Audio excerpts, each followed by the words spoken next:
Welcome students. Today we discuss about the ionization energy. First of all, we define the ionization energy. The minimum amount of energy required to remove an electron from outermost shell of its isolated gaseous atom in its ground state is called ionization energy. Ionization energy वो energy है जब हम किसी atom के outer most shell में से उस electron को या आउटर मोस्ट शेल में से वैलेंस इलेक्ट्रॉन को रिमूव करते हैं और रिमूव करने के लिए जो एनर्जी रिक्वायर्ड होती है उस एनर्जी को हम क्या कहते हैं जी, आयनाइजेशन एनर्जी। उसके लिए हमारे पास जो है वो दो कंडीशन है। फर्स्ट कंडीशन है जी, it should be isolated and second one है जी, gaseous atom. Isolated means that कि आइसोलेटेड अगर वर्डली मीनिंग देखें तो हमारे पास होता है जी आइसोलेटेड, अलहदा होना, ठीक है। तो यहाँ पे जो है वो इसको क्या लिया जा रहा है, मीन्स कोई बॉन्डिंग नहीं होनी चाहिए। अगर हम सोडियम की बात करें तो सोडियम ने जो है वो कोई बॉन्ड नहीं बनाया होना चाहिए, ठीक है। नेक्स्ट है जी गैशियस एटम होना चाहिए। गैशियस एटम यानी कि वो गैशियस फॉर्म में होना चाहिए। नेक्स्ट है जी, इसकी एग्जांपल देख लेते हैं। सोडियम जब एक इलेक्ट्रॉन दे देता है तो इसके ऊपर चार्ज आ जाएगा +1 और एक इलेक्ट्रॉन जो है उसने रिमूव कर दिया है। इस इलेक्ट्रॉन को बेसिकली रिमूव करने के लिए जो एनर्जी रिक्वायर्ड होती है इसको हम कहते हैं जी आयनाइजेशन एनर्जी। और इसकी आयनाइजेशन एनर्जी की वैल्यू जो है वो क्या है हमारे पास, 496 kilo joule per mole. I represent for ionization energy. अब इसी चीज़ को जो है वो एटॉमिक डायग्राम से या एटॉमिक स्ट्रक्चर से भी देख लेते हैं। सोडियम की एग्जांपल ले लेते हैं। ये न्यूक्लियस है सोडियम का, ये इसका फर्स्ट शेल है, ये इसका सेकंड शेल है, नेक्स्ट ये इसका थर्ड शेल है। अगर जो है सोडियम चूँकि हमारे पास 11 है यानी कि इसका एटॉमिक नंबर 11 है, इसके फर्स्ट शेल में 2 इलेक्ट्रॉन्स, सेकंड शेल में 8 इलेक्ट्रॉन्स और जो थर्ड शेल है उसमें 1 इलेक्ट्रॉन होता है। इस इलेक्ट्रॉन को रिमूव करने के लिए जो एनर्जी रिक्वायर्ड होगी वो हमारे पास क्या कहलाएगी जी, आयनाइजेशन एनर्जी।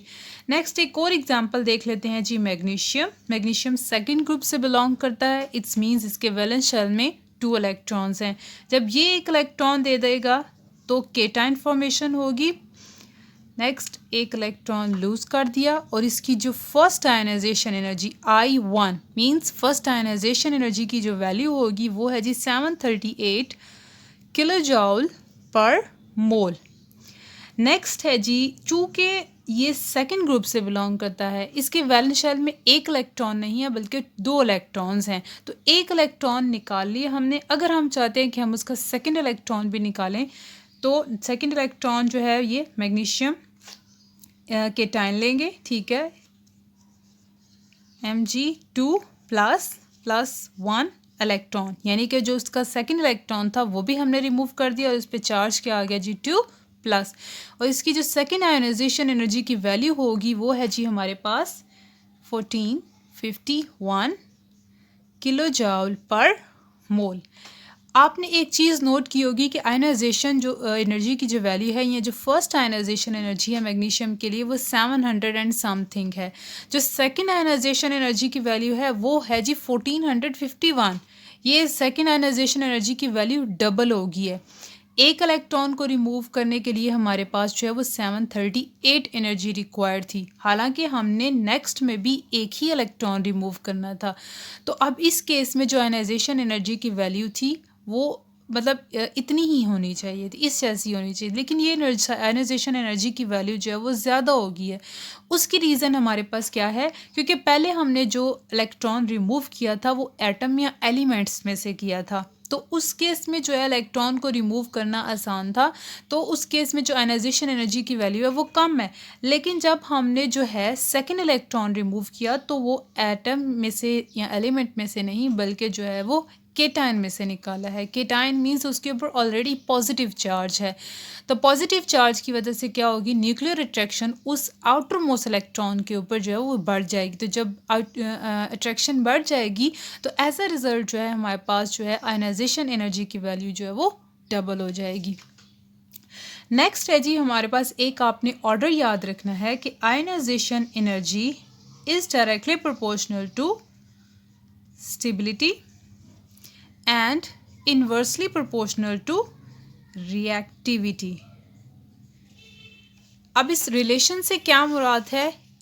इस रिलेशन में ये शो कर रहा है कि जब भी किसी एटम की स्टेबिलिटी ज़्यादा होगी तो उसकी आयनाइजेशन एनर्जी की वैल्यू भी ज़्यादा होगी, और अगर हमारे पास जितनी जो है कोई एलिमेंट स्टेबल होता है इट्स मीन वो उतना ही लीस्ट रिएक्टिव होता है। सबसे कम रिएक्टिविटी जो है पीरियोडिक टेबल में नोबल गैसेस की है, वो सबसे कम जो है वो रिएक्ट करती हैं। क्यों? क्योंकि उनका आउटर मोस्ट शेल कंप्लीट है और रिएक्टिविटी जो है उनकी लीस्ट है, स्टेबिलिटी उनकी हाई है। दैट्स वाई जो उनकी आयनाइजेशन एनर्जी की वैल्यू है वो भी सबसे ज़्यादा है।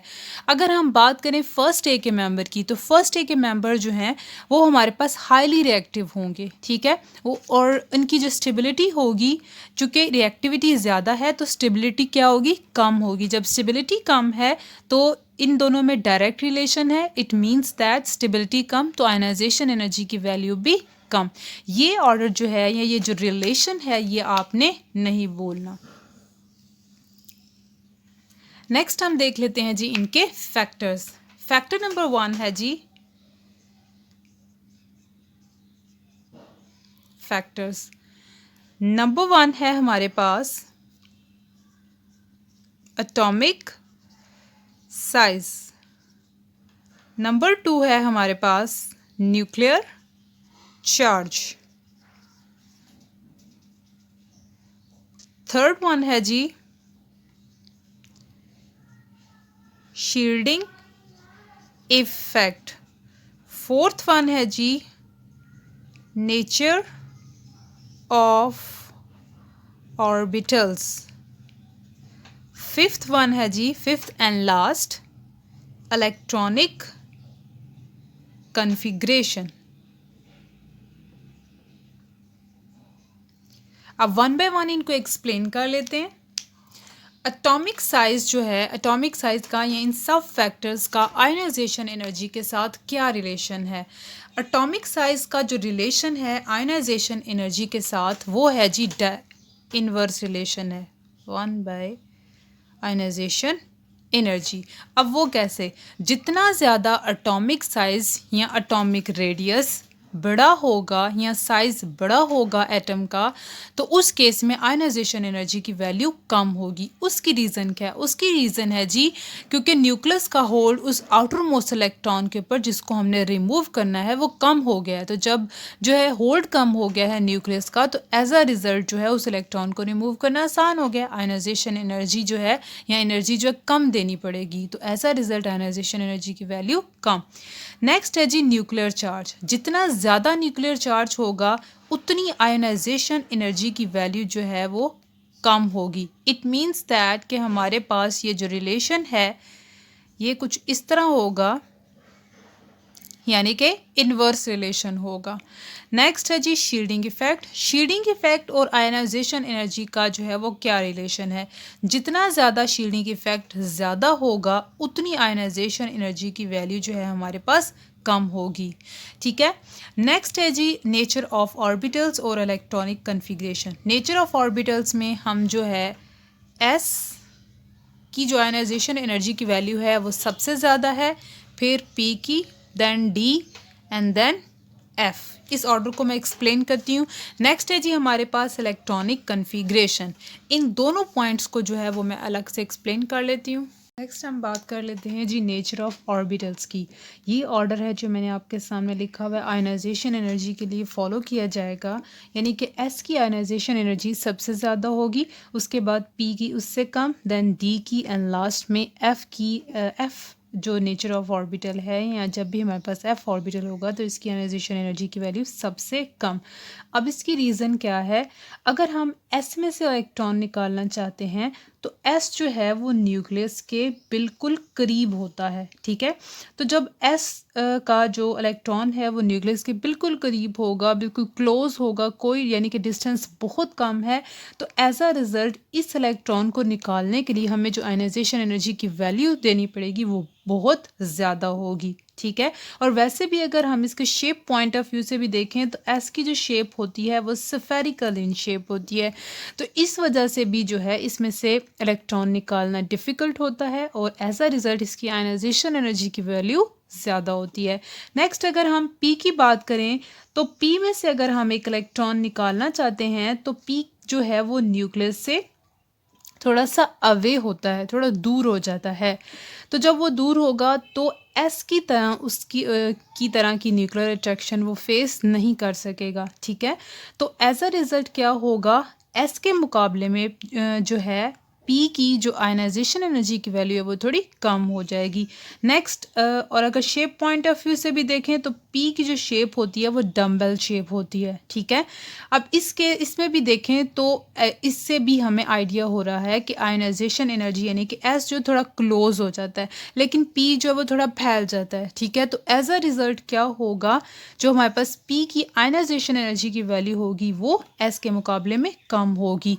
नेक्स्ट हम डी की बात कर लेते हैं। अगर हमने डी ऑर्बिटल में से इलेक्ट्रॉन को रिमूव करना है तो डी जो है वो न्यूक्लियस से मज़ीद जो है वो अवे हो गया, दूर हो गया। एज अ रिज़ल्ट क्या होगा, उसकी आयनाइजेशन एनर्जी की वैल्यू और कम हो जाएगी।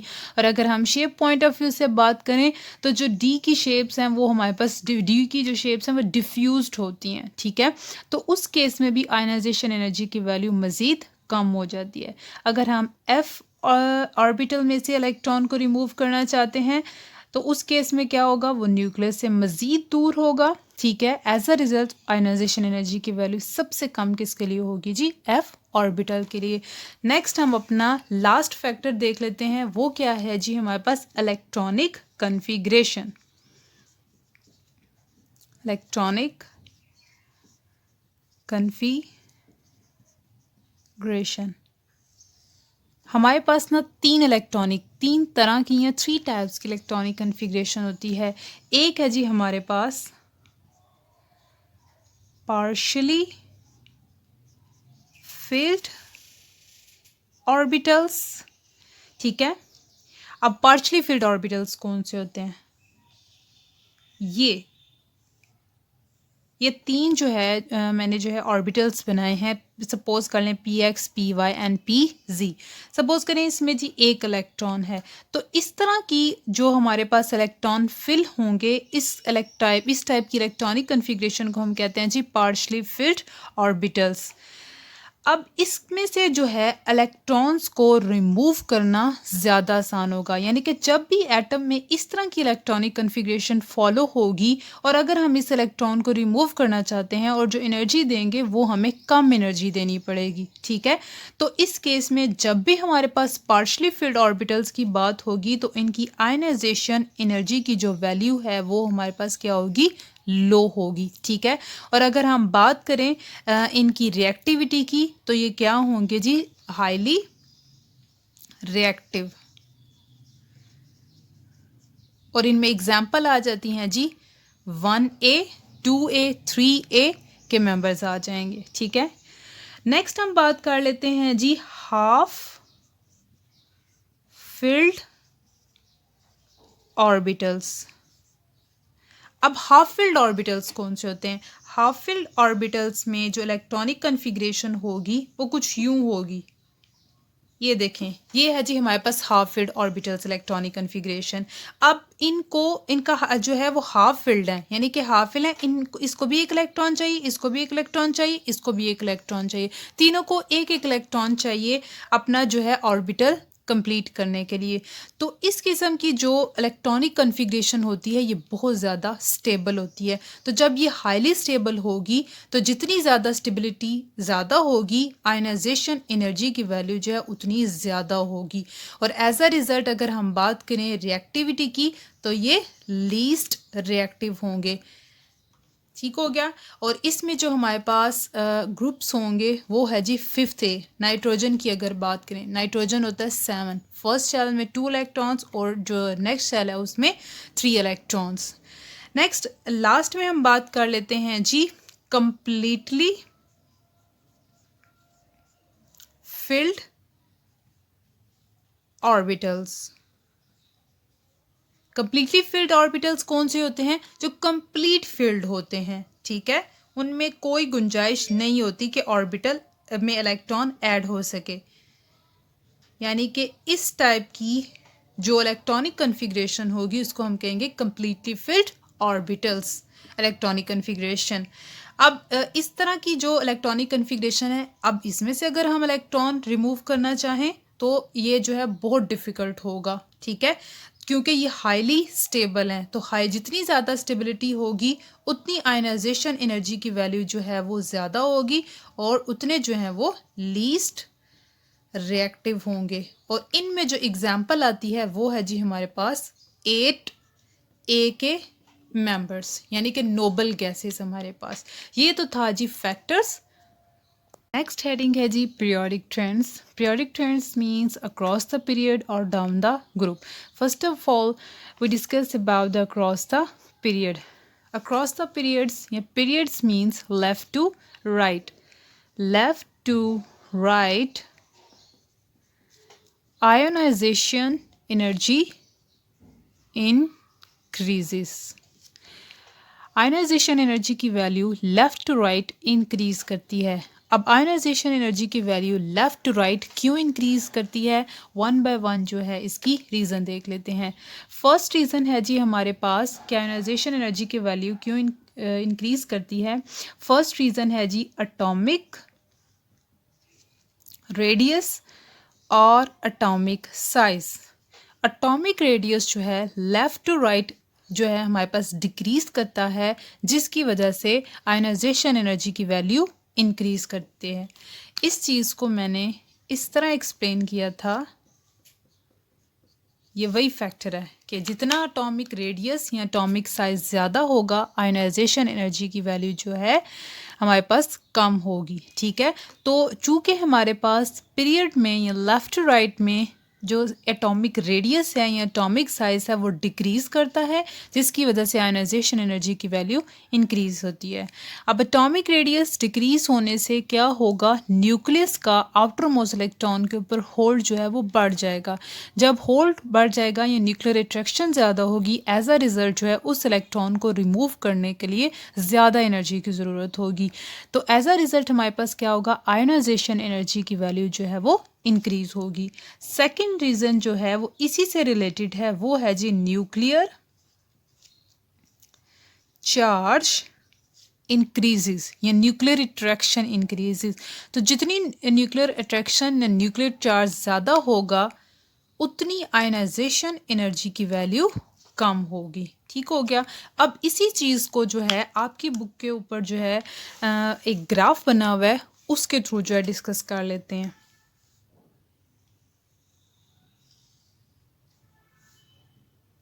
एक्स एक्सिस पे ले लिया जी एटॉमिक नंबर और वाई एक्सिस पे हमने ले लिया है आयनाइजेशन एनर्जी।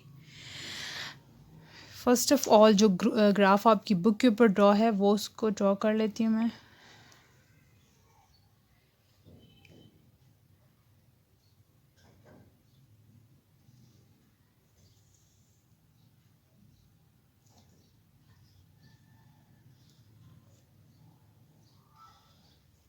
चलें जी मेंबर्स भी मेंशन कर देते हैं। ये है जी हमारे पास, इससे ड्रॉ कर देते हैं, hydrogen, helium, lithium, beryllium, boron, यहाँ पे है जी कार्बन, नाइट्रोजन, यहाँ पे oxygen, fluorine and then neon, sodium, magnesium, यहाँ पे एल्युमिनियम, सिलिकॉन और इस पीक पे फास्फोरस और ये लोअर पे सल्फर, क्लोरीन एंड लास्ट है जी आर्गन। अब ये है जी हमारे पास दो पीरियड्स के लिए जो आयनाइजेशन एनर्जी में चेंज आता है अलोंग द पीरियड, वो उसने जो है वो ग्राफ जो है ड्रॉ किया है, ठीक है। अब इसमें क्या है, ये है जी हमारे पास फर्स्ट पीरियड और ये है हमारे पास सेकंड पीरियड, ठीक है। एक पीरियड को मैं डिस्कस कर लूँगी, उसी के अकॉर्डिंग जो वेरिएशन आएगी वो सेम होगी, ठीक है। तो इसको डिस्कस कर लेते हैं। ये है जी इसको, ठीक है। अब इनमें जो जो इबनॉर्मेलिटीज़ हैं वो ये है कि हमारे पास क्या केस है जी, across the period ionization energy increase होनी चाहिए। तो जैसे बताया गया कि इंक्रीज होनी चाहिए, तो ये तो स्मूथली एक इंक्रीज हो जानी चाहिए थी, ठीक है, लेकिन ऐसा नहीं हुआ, ठीक है। लिथियम जो है वो हमारे पास, लिथियम की आयनाइजेशन एनर्जी की वैल्यू जो है, लिथियम की एनर्जी की वैल्यू ज़्यादा है, कम है। एंड देन बेरिलियम, बेरिलियम की बात करें, बेरिलियम की एनर्जी ज़्यादा है और बोरॉन की एनर्जी कम है। अब बोरॉन जो है वो थर्ड ए से बिलोंग करता है, तो थर्ड ए होना तो ये होना चाहिए था कि जो बोरॉन है उसकी आयनाइजेशन एनर्जी की वैल्यू ज़्यादा होनी चाहिए थी और बेरिलियम की कम होनी चाहिए थी, ठीक है। क्योंकि आहिस्ता आहिस्ता जब हम लेफ़्ट टू राइट मूव कर रहे हैं तो हमारे पास क्या हो रहा है, आयनाइजेशन एनर्जी बढ़ती जा रही है। चलें मैं इसको लिख भी देती हूँ ताकि आपको ज़्यादा अच्छे तरीके से समझ आ सके। Lithium, beryllium, boron, carbon, nitrogen and oxygen. Lithium, beryllium, boron, carbon, nitrogen and oxygen, fluorine and neon, ठीक है। अब इस तरह ये जो है इंक्रीज होनी चाहिए थी, लेकिन यहाँ पे क्या हो रहा है, यहाँ पे चलें बेरिलियम की तो ज़्यादा है ही है। अब बेरिलियम की ज़्यादा लेकिन बोरॉन की उससे कम हो गई है। इसका मतलब है कि ये हमारे पास यहाँ पे आ गया एक अबनॉर्मेलिटी, यानी कि बेरिलियम की आयनाइजेशन एनर्जी की वैल्यू ज़्यादा क्यों है बोरॉन से, इसको हम डिस्कस करेंगे, ठीक है। उसके बाद कार्बन की बढ़ी है, ठीक हो गया, ट्रेंड फॉलो कर रहा है। नेक्स्ट है नाइट्रोजन है, ठीक है, नाइट्रोजन की भी बढ़नी चाहिए। नेक्स्ट ऑक्सीजन, ऑक्सीजन की भी बढ़नी चाहिए थी लेकिन ऑक्सीजन की कम हो गई है, ठीक है। ये इस तरह लाइन नीचे आने का मतलब है वैल्यू कम होगी। अब इसकी वैल्यू कम क्यों हुई, यानी कि हमारे पास सेकंड अब नॉर्मेलिटी आ गई है। इस केस में क्या हुआ जी, नाइट्रोजन की आयोनाइजेशन एनर्जी की वैल्यू ज़्यादा है एज़ कम्पेयर टू ऑक्सीजन के। इस चीज़ को भी हम जो है वो इस टॉपिक में डिस्कस करेंगे, ठीक हो गया। बाकी तो जी इंक्रीज़ कर रही है, जो ट्रेंड है उसी को फॉलो किया जा रहा है। इन दोनों को मैं एक्सप्लेन करने लगी हूँ जी कि बेरिलियम की आयनाइजेशन एनर्जी की वैल्यू ज़्यादा क्यों होती है एज़ कम्पेयर टू बोरॉन के। सबसे पहले इनकी इलेक्ट्रॉनिक कन्फिग्रेशन लिख लेते हैं। बेरिलियम हमारे पास होता है जी 4 1s2 1s2 2s2, ठीक हो गया। अब यहाँ पे जो इलेक्ट्रॉन है वो हम रिमूव कर रहे हैं एस ऑर्बिटल में से। तो जब भी इलेक्ट्रॉन हम एस ऑर्बिटल में रिमूव करेंगे तो हमने ऑलरेडी डिस्कस किया हुआ है कि एस में से इलेक्ट्रॉन निकालना मुश्किल होता है एज़ कम्पेयर टू पी के। तो चूंकि इलेक्ट्रॉन जो है एस में से निकालना है, इस वजह से इसकी आयनाइजेशन एनर्जी की वैल्यू ज़्यादा। एक बात तो ये होगी। दूसरी बात आपने याद रखनी है कि जब भी कोई दो पेयर्ड हमारे पास इलेक्ट्रॉन होते हैं ना, तो वो दोनों जो हैं paired electron stabilise each other. तो जब दो चीज़ें एक दूसरे को स्टेबलाइज कर रहे हैं, आप उनकी स्टेबिलिटी को डिस्टर्ब करेंगे तो एज अ रिजल्ट क्या होगा, एनर्जी ज़्यादा देनी पड़ेगी, ठीक है। ये दो रीजंस हैं जिनकी वजह से बेरिलियम की आयनाइजेशन एनर्जी की वैल्यू ज़्यादा होती है। अब हम बात कर लेते हैं जी बोरॉन। बोरॉन का एटॉमिक नंबर है 5। इसकी इलेक्ट्रॉनिक कन्फिग्रेशन कुछ यूँ होगी 1s2 2s2 2px 2py and 2pz। इसमें एक इलेक्ट्रॉन आ गया, ठीक है। इसको देखते साथ ही आपको आइडिया हो गया कि रीज़न क्या है। रीज़न ये है कि ये है जी हमारे पास पार्शली फिल्ड। मैंने ऑलरेडी बताया है कि जब भी हमारे पास पार्शली फिल्ड में से आपने कोई एलिमेंट है और उसमें से इलेक्ट्रॉन रिमूव करना है तो इलेक्ट्रॉन रिमूव करना आसान होता है। एक रीज़न तो ये होगी, ठीक है। दूसरी रीज़न क्या है, हमने पी में से इलेक्ट्रॉन रिमूव करना है और पी जो है, पी के ऊपर जो न्यूक्लियर अट्रैक्शन होती है या न्यूक्लियर चार्ज जो होता है वो कम होता है एज़ कम्पेयर टू एस के। दैट्स वाई जो है हमारे पास बेरिलियम की जो आयनाइजेशन एनर्जी की वैल्यू ज़्यादा होगी एज़ कम्पेयर टू बोरॉन के। ये तो होगी हमारी एक अबनॉर्मेलिटी। नेक्स्ट हम अपनी सेकंड अबनॉर्मेलिटी जो है वो डिस्कस कर लेते हैं अक्रॉस द पीरियड। वो है जी नाइट्रोजन की आयनाइजेशन एनर्जी की वैल्यू पीरियड में ज़्यादा क्यों होती है एज़ कम्पेयर टू ऑक्सीजन के। तो नाइट्रोजन का एटॉमिक नंबर है 7, 1s2, 2s2, 2px, 2py and 2pz। 1 2 3 2 to 4 5 6 7 electron पूरे हो गए हैं। ठीक है, अब इसकी इलेक्ट्रॉनिक कन्फिग्रेशन भी देखें। इसकी इलेक्ट्रॉनिक कन्फिग्रेशन कौन सी है, मैंने ऑलरेडी आपको बताया है। जब भी इस तरह की हमारे पास जो है इलेक्ट्रॉनिक कन्फिग्रेशन होगी, ऑर्बिटल्स में इलेक्ट्रॉन इस तरह अरेंज होंगे, तो इसको हम कहते हैं जी हाफ फिल्ड। ठीक है, तो हाफ फील्ड हमारे पास क्या होते हैं, स्टेबल। तो जब हाफ फील्ड में से इलेक्ट्रॉन जो है हाफ फील्ड इलेक्ट्रॉनिक कन्फिग्रेशन होगी तो आयनाइजेशन एनर्जी की वैल्यू ज़्यादा होगी। इस नेक्स्ट है जी हमारे पास oxygen 8, 1s2, 2s2, 2px, 2py, 2pz।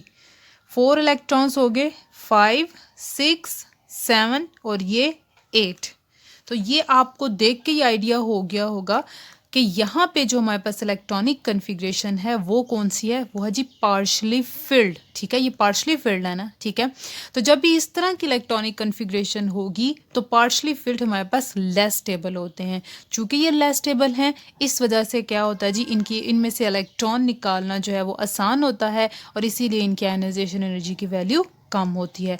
लेकिन नाइट्रोजन के केस में देखा जाए तो ये हमारे पास क्या है जी, हाफ फील्ड। हाफ फील्ड हमारे पास स्टेबल होते हैं। एज अ रिजल्ट क्या होगा, आयनाइजेशन एनर्जी की वैल्यू ज़्यादा होगी क्योंकि इलेक्ट्रॉन निकालना डिफ़िकल्ट है। ये तो होगी हमारी abnormalities across the period. Next हम देख लेते हैं जी डाउन द ग्रुप। नेक्स्ट है जी down the group. Down the group यहाँ top to bottom, top to bottom ionization energy decreases। अब why ionization energy decreases down the group और top to bottom वो डिस्कस कर लेते हैं जी। नंबर 1 है जी हमारे पास एटॉमिक रेडियस और atomic sizes decreases, atomic size increases.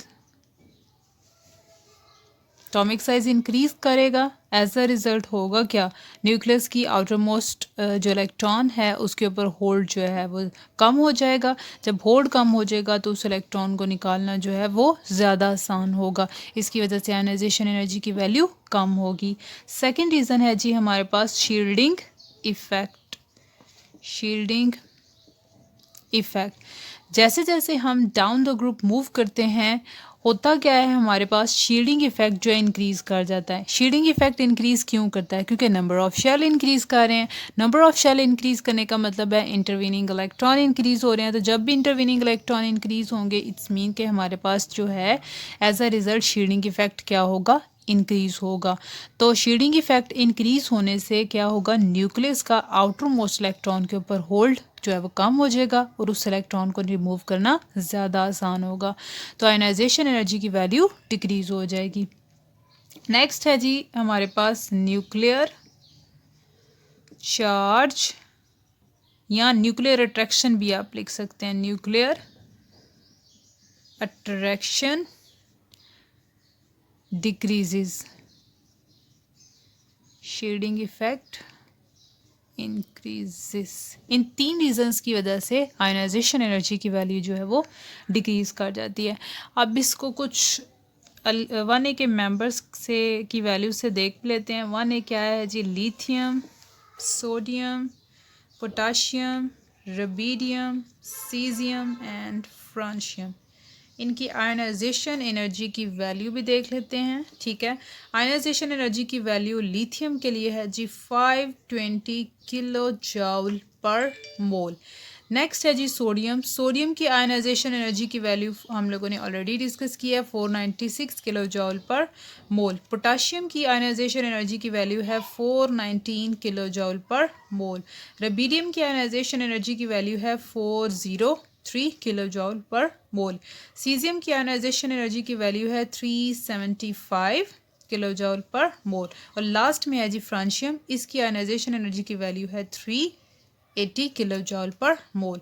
आप लोग देख रहे होंगे कि जैसे जैसे डाउन द ग्रुप मूव करते जा रहे हैं आयोनाइजेशन एनर्जी की वैल्यू डिक्रीज होती जा रही है। ठीक है, मज़ीद इंफॉर्मेशन के लिए हम 7th ए के मेंबर्स की भी आयोनाइजेशन 7th ए फ्लोरीन, क्लोरीन, बोरोमीन, आयोडीन, ठीक हो गया, इनकी आयोनाइजेशन एनर्जी की वैल्यूज़ क्या हैं। फ्लोरीन की आयोनाइजेशन एनर्जी है जी 1681 किलो जॉल पर मोल। क्लोरीन की है जी 1251 किलो जॉल पर मोल। बोरोमीन की आयोनाइजेशन एनर्जी की वैल्यू है 1140 किलो जॉल पर मोल। आयोनाइजेशन की एनर्जी की वैल्यू है 1008 किलो जॉल पर मोल। जैसे जैसे हम डाउन द ग्रुप मूव करते जा रहे हैं आयोनाइजेशन एनर्जी की वैल्यू डिक्रीज हो रही है। ये है जी हमारे पास पीरियोडिक ट्रेंड। नेक्स्ट इसकी एप्लीकेशन डिस्कस कर लेते हैं। फर्स्ट एप्लीकेशन है जी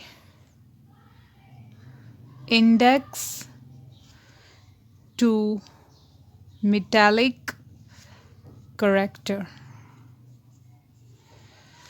index to metallic characters mean जो है आयनाइजेशन एनर्जी जो है क्लासीफाई कर सकती है मेटल्स को, नॉन मेटल्स को एंड मेटलाइट्स को। वो कैसे?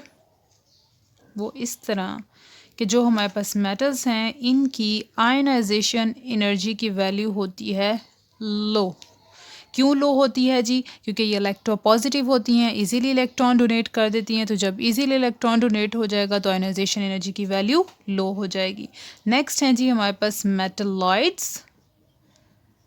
मेटलॉइड्स जो हैं हमारे पास, इनकी आयनाइजेशन एनर्जी की वैल्यू जो है वो मॉडरेट होती है। Moderate ionisation energy value. Reason क्या है? क्योंकि मेटलाइट्स ना मेटल्स होती हैं और ना ही नॉन मेटल्स होती हैं। ठीक है, इन बिटवीन होती हैं, दैट्स वाई इनकी आयनाइजेशन एनर्जी की वैल्यू भी मॉडरेट या इन बिटवीन होगी। नेक्स्ट है जी हमारे पास लास्ट में नॉन मेटल्स। नॉन मेटल्स की आयनाइजेशन एनर्जी की वैल्यू हाई होती है। ठीक है, अब हाई क्यों होती है? उसकी रीज़न ये है कि जैसे जैसे हम लेफ़्ट टू राइट मूव करते जाते हैं नॉन मेटालिक करैक्टर इंक्रीज़ करता जाता है। नॉन मेटालिक करैक्टर इंक्रीज़ करने से क्या होगा? लेफ़्ट टू राइट वैसे भी आयनाइजेशन एनर्जी की वैल्यू इंक्रीज़ हो रही है। और वैल्यूज़ क्यों इंक्रीज़ हो रही हैं? क्योंकि ये इलेक्ट्रोनेगेटिव होते हैं, इलेक्ट्रॉन रिमूव करना थोड़ा डिफ़िकल्ट होता है, इस वजह से आयनाइजेशन एनर्जी की वैल्यू ज़्यादा होती है। सेकेंडली अगर हम देखें तो एटॉमिक साइज़ जो है वो भी डिक्रीज़ हो रहा होता है। तो इस वजह से हम कहते हैं जी हमारी फर्स्ट एप्लीकेशन होगी है clear index to metallic character. Second application है जी हमारी stability of an atom. Stability of an atom. Stability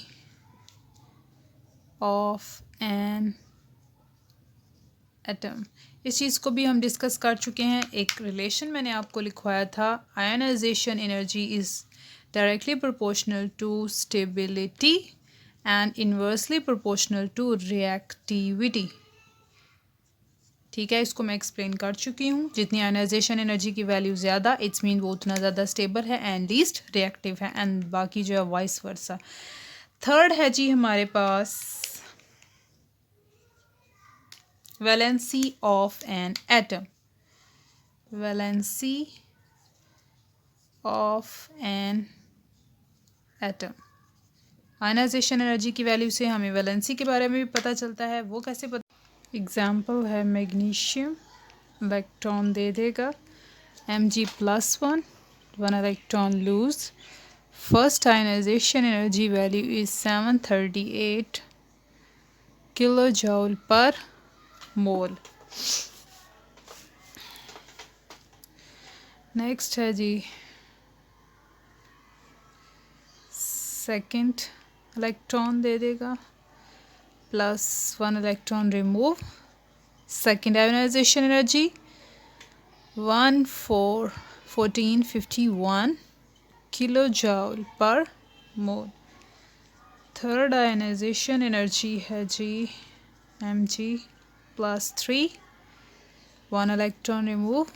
third ionization energy है जी 7730 kilo joule per mole. Last है जी fourth ionization energy Mg+4 +1 electron ionization energy 4 1450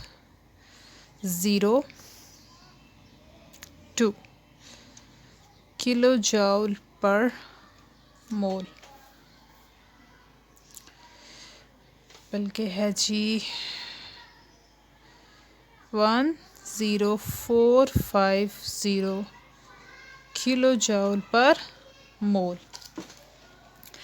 अच्छा, अब एक चीज़ आपने देखनी है, अब इसके साथ ना आपने प्लस साइन लगाना है। प्लस साइन क्यों लगाना है? प्लस साइन की वजह ये है कि हमारे पास ये एक एंडोथर्मिक प्रॉपर्टी है। एंडोथर्मिक मींस जिसमें हमें जी एनर्जी प्रोवाइड करनी पड़ती है, सप्लाई करनी पड़ती है। आयोनाइजेशन एनर्जी में भी इलेक्ट्रॉन को रिमूव करने के लिए एनर्जी रिक्वायर्ड होती है, सप्लाई की जाती है, प्रोवाइड की जाती है। दैट्स वाई जो है हम इसके साथ प्लस साइन लगाते हैं। अब जो है वैलेंसी का हमें कैसे पता चलता है? फर्स्ट आयोनाइजेशन एनर्जी है जी 738, सेकंड है जी 1451, यानी कि इसका डबल हो गया है। नेक्स्ट जब हम थर्ड आयोनाइजेशन एनर्जी देखते हैं तो थर्ड आयोनाइजेशन एनर्जी जो है 4 to 6 टाइम्स जो है वो इंक्रीज़ हो गई है, ठीक है। और फोर्थ आयोनाइजेशन एनर्जी जो है वो मज़ीद जो है वो भी इंक्रीज़ हो गई है, ठीक है, वो भी काफ़ी टाइम्स इंक्रीज़ हो गया है। लेकिन आपने क्या करना है, आपने देखना है जी कि हमारे पास आयोनाइजेशन एनर्जी में जंप कहाँ पे लगा है, ठीक है, यानी कि इंक्रीज़ सबसे ज़्यादा कहाँ पे हुआ है और वो फर्स्ट टाइम कहाँ पे हुआ, वो है जी सेकंड और थर्ड आयोनाइजेशन एनर्जी में, ठीक है। तो जब हमारे पास सेकंड और थर्ड आयोनाइजेशन एनर्जी में जो है इंक्रीज हमें पता चल गया है, तो करना क्या है, जो हमारे पास लोअर आयोनाइजेशन एनर्जी होगी, लोअर आयोनाइजेशन एनर्जी की जो वैल्यू होगी, यानी कि जो सेकंड आयोनाइजेशन एनर्जी होगी हमारे पास यहाँ पे, चूँकि lower value second ionisation energy है, वो उसकी वैलेंसी कहलाएगी। तो मैग्नीशियम की वैलेंसी है जी +2 और यही मैग्नीशियम की वैलेंसी है। That's it.